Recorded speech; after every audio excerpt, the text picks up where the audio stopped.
Have you ever wondered why you can't walk past a mirror without glancing at it? Not checking anything, just looking. It happens in elevators, store windows, the black screen of a phone before it turns on. For most of human history, this reflex didn't exist. There was nothing to reflect. No glass. Just water, if you were lucky enough to find it still. So where did this pull come from? Picture an early primate at the edge of a still pond, long before glass ever existed. It leans down to drink, and something looks back. For most animals, this moment ends in aggression. A dog barks at its reflection. The brain reads it as a rival, a threat. But something different happened in a small number of species: chimpanzees, elephants, dolphins, and humans. In 1970, psychologist Gordon Gallup Jr. marked an anesthetized chimpanzee's forehead with a dot of odorless dye, then placed it before a mirror. When the chimp woke, it didn't attack the glass. It reached up and touched its own forehead. That gesture meant something enormous. The chimp understood the face in the mirror was its own. Human toddlers don't pass this test right away either. Not until around 18 months to 2 years old does a child see a smudge on their own cheek in a mirror and reach for their own face instead of the glass. Before that moment, the child in the mirror is a stranger. After it, the child in the mirror is you. Something inside the brain quietly clicks into place.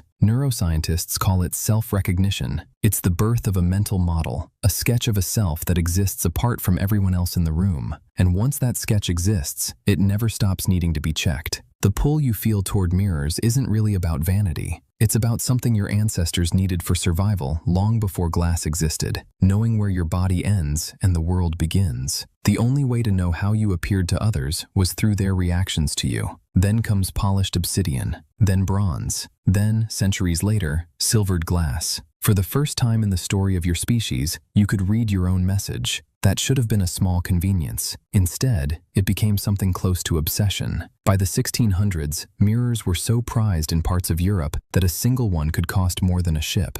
The Republic of Venice went to extraordinary lengths to guard the secret of mirror making. Why would people risk fortunes over glass and silver? Not beauty, certainty. Psychologists believe the mirror does something stranger than reflecting your face. It activates a kind of internal auditor. Studies have found that people placed in a room with a mirror cheat less, litter less, and act more in line with their own stated values. This is called objective self-awareness, a state where you briefly step outside yourself and watch your own behavior as if someone else were watching too. Is the person checking the mirror really looking for their reflection, or for reassurance that the self behind their eyes still matches the one facing them? Because most of the time, it doesn't perfectly match. Researchers have shown people consistently misjudge their own reflection, often rating a slightly enhanced version as the real one. Your brain isn't recording your face, it's maintaining a story about it. Think about how often that comparison happens now. Phone screens, car windows, coffee shop doors.